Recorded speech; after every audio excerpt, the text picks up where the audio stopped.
Hello बच्चों, कैसे हैं आप लोग। कक्षा 8वीं हिंदी किसले भाग 3 और इसका अध्याय चौथा है बाल गोपीन भगत। ये रेखा चित्र है। इसके लेखक है राम वृक्ष बोनपुरी। रेखा चित्र का क्या मतलब है?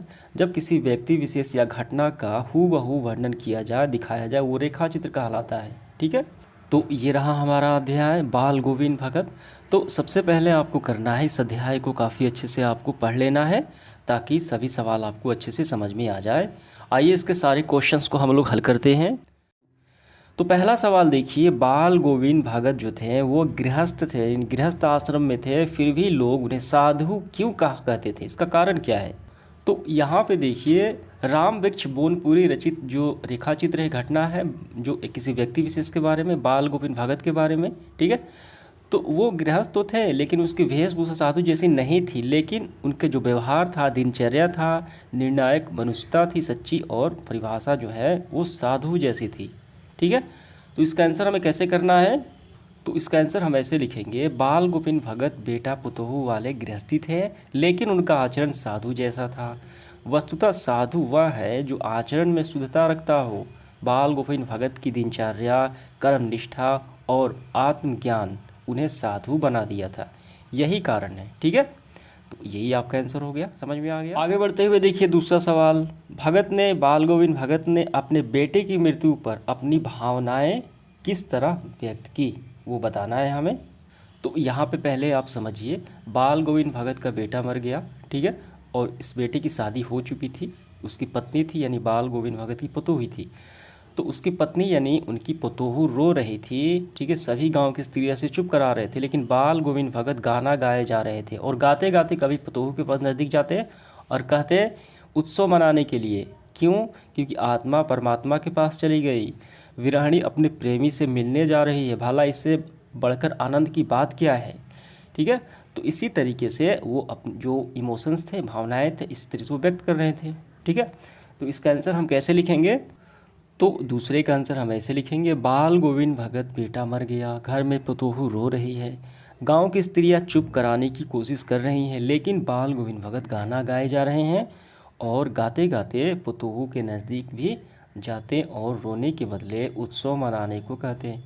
ठीक है, क्या कहते हैं? आत्मा परमात्मा के पास चली गई, विरहणी अपने प्रेमी से मिलने जा रही, इससे बढ़कर आनंद की बात क्या है। तो इसी तरीके से अपनी भावनाएं व्यक्त कर रहे थे, समझ में आ गया। तो यही इसका सवाल देखिए, पुत्र वधू द्वारा, ठीक है, यानी पुत्र की वधू यानी पुत्र की पत्नी पतोहू हो गई।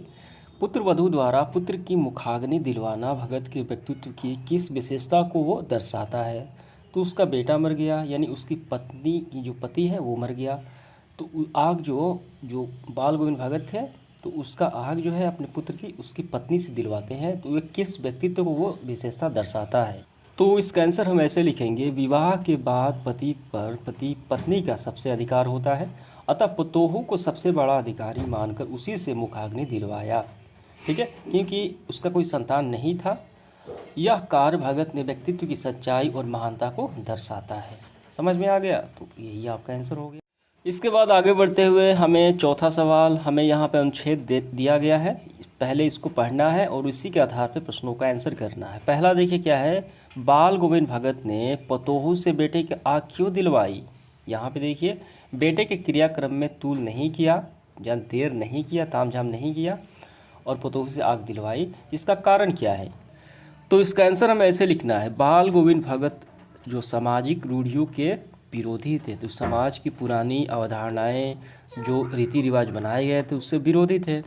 वे नर नारी की समानता तथा पति पत्नी के अधिकारों को मान रखने के लिए आग दिलवाया, क्योंकि पति पर पत्नी का अधिकार होता है शादी के बाद। समझ में आ गया? इसका आंसर हो गया।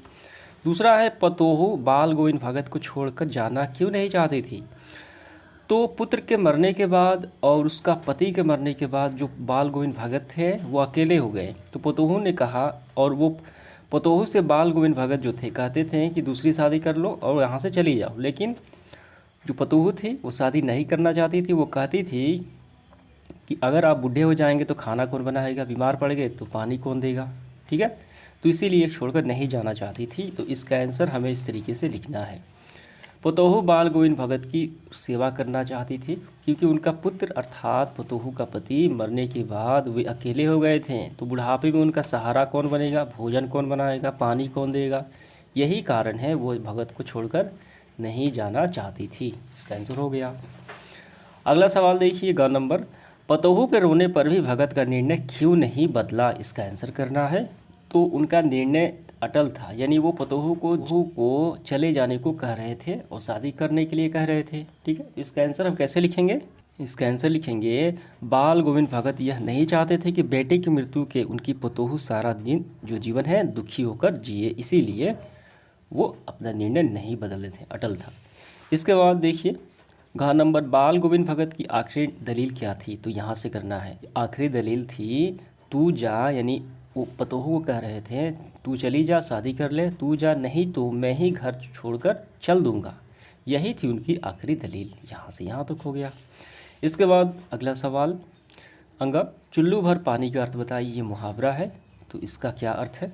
तो देखिए, चुल्लू भर पानी एक मुहावरा है जिसका मतलब होता है अत्यंत लज्जाजनक स्थिति होना। ठीक है, इस मुहावरे का अर्थ। और चुल्लू भर पानी का मतलब होता है हथेली भर पानी, बहुत कम पानी। समझ में आ गया। तो ये क्वेश्चन आंसर समाप्त हुआ और ये पाठ से आगे ये परीक्षा के दृष्टिकोण से नहीं है। अब इसके बाद देखिए हम ये जानेंगे योजक चिन्ह क्या होते हैं। देखिए कुछ शब्द ऐसे होते हैं जिनके बीच में ये चिन्ह होते हैं। ठीक है, ये डैश, इन्हें योजक चिन्ह कहा जाता है। जैसे माता पिता के बीच में योजक चिन्ह है, लड़का लड़की के बीच में ये है। ठीक है, ये हो गया। इनमें दोनों पर प्रधान होते इसी कारण। देखिए और भी देखिए योजक चिन्ह, बीच में योजक चिन्ह। ठीक है, अब इसके बाद देखिए क्या है अगला, हमें चिन्हों का प्रयोग देखना है। कोई भी वाक्य ज्यों के त्यों लिख दिया जाए तो डबल हैश से।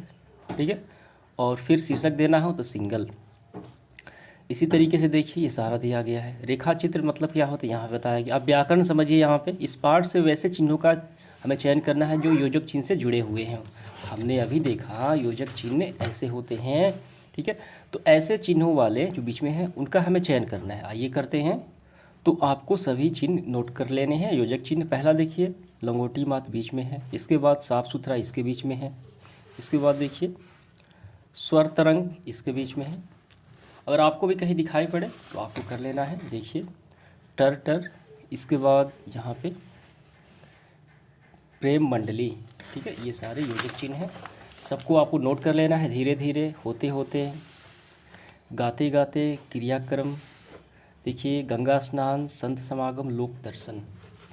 इसके बाद यहाँ पे देखिए 4-5 आने जाने, नेक व्रत, दिन दिन। ठीक है, नहाते धोते, एक एक। ये सारी क्या है योजक चिन्ह है। तो वाक्य प्रयोग हम कैसे करेंगे। देखिए साफ़ सुथरा, तो यह मकान साफ़ सुथरा है। ठीक है, मैं साफ़ सुथरा रहना पसंद करता हूँ, ऐसे बनाना है। इसके बाद इस सेशन का आखिरी सवाल देखिए, क्रिया विशेषण छांटकर हमें लिखना है। इस पाठ से जितने भी क्रिया विशेषण हैं उसे छांटकर लिखना है। ठीक है, तो यहाँ पे मैं स्क्रीनशॉट लगा देता हूँ, वहीं से आपको नोट डाउन कर लेना है। और ये सेशन समाप्त हुआ। धन्यवाद।